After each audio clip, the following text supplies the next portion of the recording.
hard to get. We get more tonight from NBC's Ron Mott.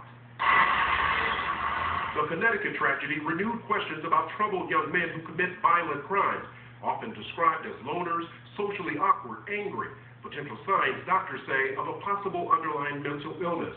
1 in 17 Americans lives with a serious mental illness, and their symptoms range in severity, but fewer than a third receive professional treatment.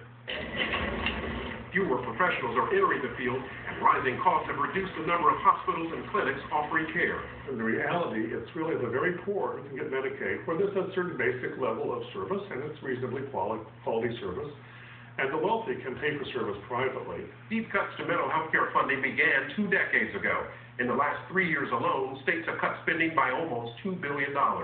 Like the vast majority of the mentally ill, Pete Early's son, Kevin, was never violent, though had brushes with police as his mental illness became apparent. He was diagnosed at age 22 with bipolar disorder, which his father writes about in the book Crazy, detailing the painful journey his and other families often travel.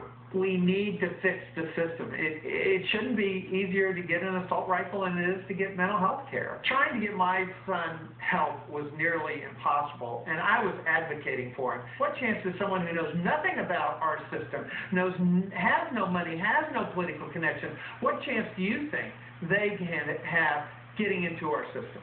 Ailments of the body, some argue, are given more credibility and more money than disorders of the mind.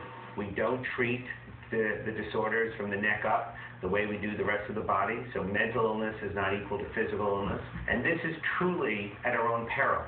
One of many voices calling for easier access to critical services the mentally ill so desperately need. Ron Mott, NBC News, New York.